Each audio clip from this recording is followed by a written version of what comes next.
ಸಮಾಜ ಕಲ್ಯಾಣ ಇಲಾಖೆಯ ಅಡಿಯಲ್ಲಿ ಬರ್ತಕ್ಕಂತ ಕನಿಷ್ಠ ವೇತನ ದಿನಗೂಲಿ ನೌಕರರ ಸಂಘದ ವತಿಯಿಂದ ಸುಮಾರು 10 ದಿನದಿಂದ ಒಂದು ಧರಣಿ ಮುಖಾಂತರ ಸರ್ಕಾರಕ್ಕೆ ಎಚ್ಚೆತ್ತುಕೊಳ್ಳೋಗೋಸ್ಕರ ಧರಣಿ ಕೂತರು ಕೂಡ ಇಲ್ಲಿರ್ತಕ್ಕಂತ ಸಮಾಜ ಕಲ್ಯಾಣ ಅಧಿಕಾರಿಗಳಾಗಲಿ, ಜಿಲ್ಲಾ ಆಡಳಿತವಾಗಲಿ, ಜನಪ್ರತಿನಿಧಿಗಳಾಗಲಿ ಯಾರು ಇವರ ಹೋರಾಟಕ್ಕೆ ಬೆಂಬಲ ನೀಡಿರುವುದನ್ನು ನಾವು ಖಂಡಿಸ್ತೀವಿ.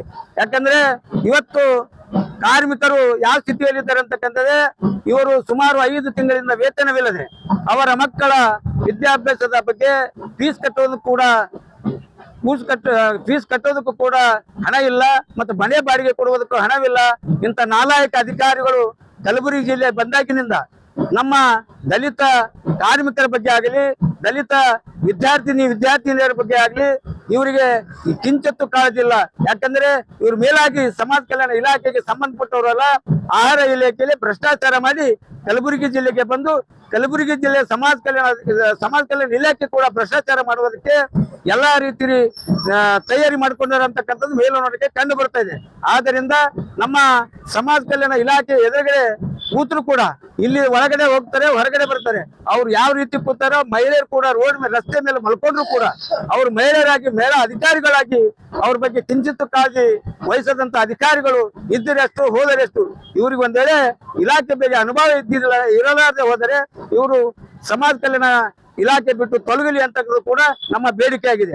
ಇವರ ಬೇಡಿಕೆಗೆ ಬೆಂಬಲಿಸಿ ಇವತ್ತು ಕರ್ನಾಟಕ ರಾಜ್ಯ ಮಾದಿಗರ ಸಮಾಜ ವತಿಯಿಂದ ಬೆಂಬಲಿಸಿ ಇವತ್ತು ಒಂದು ಜಿಲ್ಲಾಧಿಕಾರಿಗಳ ಮುಖಾಂತರ ಒಂದು ಮಾನ್ಯ ಮುಖ್ಯಮಂತ್ರಿಗಳಿಗೆ ಮನವಿ ಪತ್ರ ಓದಕ್ಕೆ ತಯಾರಾಗಿರುವುದರಿಂದ ಇವರೆಲ್ಲಾ ಬೇಡಿಕೆಗಳು ಈಡೇರಿಸಿ ಸಮಾಜ ಕಲ್ಯಾಣ ಇಲಾಖೆಯ ಅಡಿಯಲ್ಲಿ ಮಾಡ್ತಕ್ಕಂಥ 68 ಕನಿಷ್ಠ ವೇತನ ದಿನಗೂಲಿ ನೌಕರರಿಗೆ ಕನಿಷ್ಠ ವೇತನ ನೀಡಿ ಮತ್ತು ಅವರ ಬಾಕಿ ಇರತಕ್ಕಂತ ವೇತನವನ್ನು ನೀಡಿ ಅವರಿಗೆ ಸರ್ಕಾರಿ ಸೌಲಭ್ಯಗಳು ಏನು ಕೊಡಬೇಕಾಗಿತ್ತು ಅದರೆಲ್ಲ ಸೌಲಭ್ಯ ಕೊಡಬೇಕು ಅಂತದ್ದು ನಮ್ಮ ಬೇಡಿಕೆ ಇದೆ. ಈ ಬೇಡಿಕೆಯನ್ನು ಕೂಡಲೇ ಈಡೇರಿಸದಿದ್ದರೆ ಮುಂದಿನ ದಿನಗಳಲ್ಲಿ ಎಲ್ಲಾ ದಲಿತ ಸಂಘಟನೆಗಳು ರೋಡಿಗಿಳಿತಕ್ಕಂಥ ಕೆಲಸ ನಾವು ಮಾಡಬೇಕಾಗ್ತದೆ ಅಂತಕ್ಕಂಥದ್ದು ಸರ್ಕಾರಕ್ಕೂ ಮತ್ತು ಜಿಲ್ಲಾ ಸಮಾಜ ಕಲ್ಯಾಣಾಧಿಕಾರಿಗೂ ಎಚ್ಚರಿಕೆ ಕೊಡ್ತಾ ಇದ್ದೀವಿ. ಮಾನ್ಯ ಕಲಬುರಗಿ ಜಿಲ್ಲಾಧಿಕಾರಿಗಳ ಮುಖಾಂತರ ಮನವಿ ಪತ್ರ ಸಚಿವರಾದ ಸನ್ಮಾನ್ಯ ಶ್ರೀ ಆರ್ ಬಿ ತಿಮ್ಮಾಪುರ್ ಅವರ ವಿರುದ್ಧ ರಾಜಕೀಯದ ಪರವಾಗಿ ನಮ್ಮ ಸಮಾಜದ ಯಾವುದೇ ನಾಯಕರು ಇರಲಿ, ಇವತ್ತು ಕಾಂಗ್ರೆಸ್ ಇರಲಿ, ಬಿಜೆಪಿ ಇರಲಿ, ಜನತಾ ದಳ ಇರಲಿ, ನಮ್ಮ ಸಮಾಜದ ನಾಯಕರಿಗೆ ಯಾವುದೇ ಒಂದು ಧಕ್ಕೆ ಆದ್ರೆ ನಾವು ರೋಡಿಗೆ ಇಳಿದು ಉಗ್ರವಾಗಿ ಪ್ರತಿಭಟನೆ ಮಾಡ್ಲಿಕ್ಕೆ ನಾವು ರೆಡಿ ಇದ್ದೀವಿ ಸರ್. ಯಾವತ್ತೂ ನಾವು 24 ಗಂಟೆ ನಾವು ನಮ್ಮ ನಾಯಕರ ಸಮಾಜಕ್ಕೆ ಏಳಿಗೆಯಾಗಿ ನಾವು ದುಡಿತೀವಿ ಸರ್. ಮಾಧ್ಯಮದ ಮುಖಾಂತರ ಇಡೀ ರಾಜ್ಯದ ಜನತೆಗೆ ಗೊತ್ತಿದೆ ಸರ್. ಈ ಲಾಸ್ಟ್ ಟೈಮ್ ಇದೇ ತರ ಒಂದು ಅಪಧನೆ ಮಾಡಿದ್ರು. ಆ ಒಂದು ಅಪಧನೆ ಮಾಡಿದಾಗ, ತನಿಖೆ ಮಾಡಿದಾಗ ಯಾವುದೂ ಪುರಾವೆಗಳು ಇರಲಾರ್ದೆ ಆ ಒಂದು ಪ್ರಕರಣಗಳನ್ನು ಮುಚ್ಚಾಕಿದರೆ. ತಾವು ಏನು ಬಿಜೆಪಿ ಆಡಳಿತದಲ್ಲಿ ಏನು ಭ್ರಷ್ಟಾಚಾರ ತುಳುಕಿತು, ಆ ಒಂದು ಭ್ರಷ್ಟಾಚಾರ ಕಡಿವಾಣ ಹಾಕಲು ಈ ಒಂದು ಕಾಯ್ದೆ ತಿದ್ದುಪಡಿ ಮಾಡಿದ ಒಂದು ಇಂಥ ಅಬ್ಕಾರಿ ಸಚಿವರಿಗೆ ಯಾವ ರೀತಿಯಾಗಿ ನಾವು ಅವರ ಹೆಸರಿಗೆ ಕಪ್ಪು ಚುಕ್ಕೆ ತರಬೇಕಂತೇಳಿ ಈ ಮನುವಾದಿಗಳ ಒಂದು ಕುತಂತ್ರ ಇದು. ಯಾವುದಕ್ಕೆ ನಾವು ತಿಮ್ಮಾಪುರ ಸಾಹೇಬ್ರ ಜೊತೆಗೆ ಸಮಾಜ ಒಂದು ಬೆನ್ನಿಗೆ ಇರ್ತದೆ ಅಂತೇಳಿ ಪತ್ರಿಕೆ ಮಾಧ್ಯಮಕ್ಕೆ ನಾವು ಹೇಳಲು ಬಯಸುತ್ತೇವೆ. ಸಚಿವರಾದ ನಮ್ಮ ಸಮಾಜದ ಹಿರಿಯ ನಾಯಕರಾದ ಸನ್ಮಾನ್ಯ ಶ್ರೀ ಆರ್ ಬಿ ತಿಮ್ಮಾಪುರ ಸಾಹೇಬರ ಬಗ್ಗೆ ಭ್ರಷ್ಟಾಚಾರದ ಒಂದು ಸುಳ್ಳು ಆರೋಪವನ್ನು ಹೊರಿಸಿದರು.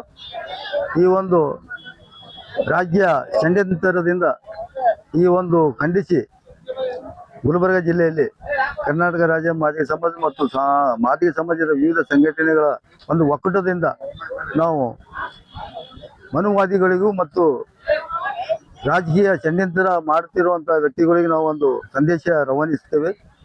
ಸಚಿವರಾದ ಈ ಒಂದು ರಾಜ್ಯದ ಅಬಕಾರಿ ಇಲಾಖೆಯ ಸಚಿವರಾದ ಅವರ ಒಂದು ಆಡಳಿತದಲ್ಲಿ ಒಂದು ಶತ ಪ್ರಯತ್ನದಿಂದ ಅಬಕಾರಿ ಕಾಯ್ದೆಯನ್ನು ತಿದ್ದುಪಡಿ ಮಾಡಿ ಸಾಮಾಜಿಕ ಸಮಾನತೆಗಾಗಿ ಕಾಯ್ದೆಯಲ್ಲಿ ಪರಿಶಿಷ್ಟ ಜಾತಿಯ ಪರಿಶಿಷ್ಟ ಪಂಗಡದ ಒಂದು ಶೇಕಡಾವಾರು ಮೀಸಲಾತಿ ಏನು ತಿದ್ದುಪಡಿ ಮಾಡಿ ಒಂದು CL9 ಆಗಿರ್ಬೋದು, CL7 ಆಗಿರ್ಬೋದು, CL2 ಆಗಿರ್ಬೋದು, ಮದ್ಯ ಮಾರಾಟ ಮಳಿಗೆಗೆ ಒಂದು ಅನುವು ಮಾಡಿಕೊಟ್ಟಂತ ಒಂದು ಸಚಿವರ ಬಗ್ಗೆ ಮದ್ಯ ಮಾರಾಟ ಮಳಿಗೆ ಸಂಘದ ಏನು ಬೆಂಗಳೂರಿನಲ್ಲಿ ಇದ್ದಂತ ಒಂದು ಅಸೋಸಿಯೇಷನ್ ಇದೆ, ಆ ಒಂದು ಅಸೋಸಿಯೇಷನ್ ಅವರ ಒಂದು ಕುತಂತ್ರದಿಂದ ಈ ಒಂದು ಅಬಕಾರಿ ಇಲಾಖೆಯಲ್ಲಿ ಮದ್ಯ ಮಾರಾಟ ಮಳಿಗೆಯಲ್ಲಿ ಪರಿಶಿಷ್ಟ ಜಾತಿಯ ಪರಿಶಿಷ್ಟ ಪಂಗಡದ ಒಂದು ಜನರ ಏಳಿಗೆಗಾಗಿ ಒಂದು ಅಭಿವೃದ್ಧಿ ಹೊಂದುತ್ತಾರೆ ಅಂತ ಹೇಳಿ ಒಂದು ಕುತಂತ್ರದಿಂದ ನಮ್ಮ ಹಿರಿಯ ಸಚಿವರಾದಂಥ ತಿಮ್ಮಪ್ಪರ ಸಾಹೇಬರ ಮೇಲೆ ಒಂದು ಸುಳ್ಳು ಆಪಾದನೆ ಹೊರಿಸಿದ್ದಾರೆ.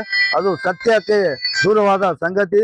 ಆ ಒಂದು ಸುಳ್ಳು ಆಪಾದನೆ ಹೊರಿಸಿದಂತ ಯಾರೇ ಇವತ್ತು ರಾಜಕೀಯ ವ್ಯಕ್ತಿಯಾಗಿರ್ಬೋದು ಅಥವಾ ಮದ್ಯ ಅಂಗಡಿಯ ಮಾಲೀಕರಾಗಿರ್ಬೋದು, ಸೂಕ್ತ ಕಾನೂನು ಪ್ರಕಾರ ಅವರ ಮೇಲೆ ಕ್ರಮ ಕೈಗೊಂಡು ಶಿಕ್ಷೆಗೆ ಗುರಿಪಡಿಸಬೇಕು. ಮತ್ತು ಇನ್ನೊಂದು ವಿಷಯ, ಪ್ರತಿ ವರ್ಷ ನವೀಕರಣಗೊಂಡಾಗ ಆ ಒಂದು ಪರವಾನಿಗೆ ಒಂದೇ ವರ್ಷಕ್ಕೆ ಅವಧಿಗೆ ಸೀಮಿತವಾಗಿರ್ತಿತ್ತು. ಆ ಒಂದು ಅಂಗಡಿಯ ಪರವಾನಿಗೆ 5 ವರ್ಷ ಅವಧಿಗೆ ವಿಸ್ತರಣೆ ಮಾಡಿದ್ದಾರೆ. ಮತ್ತು ಅದು ಆ ಒಂದು ಎಲ್ಲ ಒಂದು ಒಳ್ಳೆ ಆಡಳಿತ ನೀಡುತ್ತಿರುವ ಸಚಿವರ ಬಗ್ಗೆ ಒಂದು ಹಿತಾಸಕ್ತಿಯಿಂದ ನಮ್ಮ ನಾಯಕರ ಒಂದು ಹೆಸರಿಗೆ ಕಪ್ಪು ಚುಕ್ಕೆ ತರುವ ಉದ್ದೇಶದಿಂದ ಈ ಒಂದು ಅವರ ಸುಳ್ಳು ಆರೋಪ ಮಾಡಿರೋದು ನಾವು ಇವತ್ತಿನ ದಿವಸ ಉಗ್ರವಾಗಿ ಖಂಡಿಸುತ್ತೇವೆ. ಒಂದು ವೇಳೆ ಮುಂದೆ ಇದೇ ರೀತಿಯಾಗಿ ರಾಜಕೀಯ ಷಡ್ಯಂತ್ರ ಮಾಡಿದರೆ ನಾವು ಇಡೀ ಕರ್ನಾಟಕದ ಮಹಾದಿಗ ಸಮಾಜದ ಎಲ್ಲ ಯುವಕರು ಮಹಿಳೆಯರು ರೋಡಿಗೆ ಬಂದು ಹಿಡಿದು ಮತ್ತು ಅವರ ಬಗ್ಗೆ ನಾವು ಉಗ್ರವಾಗಿ ಹೋರಾಟ ಮಾಡಬೇಕಾಗ್ತದೆ. ಮತ್ತು ಇನ್ನೊಂದು ವಿಶೇಷ, ನಮ್ಮ ರಾಜ್ಯದ ಮುಖ್ಯಮಂತ್ರಿಗಳಾದ ಸನ್ಮಾನ್ಯ ಶ್ರೀ ಸಿದ್ದರಾಮಯ್ಯ ಅವರು ಯಾವುದೇ ರೀತಿ ಈ ಒಂದು ಸುಳ್ಳು ಆರೋಪದ ಬಗ್ಗೆ ಮತ್ತು ಯಾವುದೇ ಕಿವಿ ಕೊಡದೆ ಒಂದು ನಿಷ್ಠಾವಂತ ಒಂದು ರಾಜಕಾರಣಿ, ಪಕ್ಷಕ್ಕಾಗಿ ಸಕ್ರಿಯವಾಗಿ ದುಡಿದಂಥ ಒಂದು ತಿಮ್ಮಪ್ಪರ ಸಾಹೇಬರ ಬಗ್ಗೆ ಒಂದು ಪರಿಪೂರ್ಣವಾಗಿ ಗಮನ ಹರಿಸಿ ಯಾವುದೇ ಕಾರಣಕ್ಕೂ ಸಚಿವ ಸ್ಥಾನಕ್ಕೆ ರಾಜೀನಾಮೆ ತಾವು ಸ್ವೀಕರಿಸಬಾರದು ಅಂತ ಹೇಳಿ ಈ ಪತ್ರಿಕಾ ಮಾಧ್ಯಮದ ಮೂಲಕ ನಾವು ಮಾನ್ಯ ಮುಖ್ಯಮಂತ್ರಿಗಳಲ್ಲಿ ಮನವಿ ಮಾಡ್ತೇವೆ. ಜೈ ಮದಿಗ, ಜೈ ಜೈ ಮದಿಗ.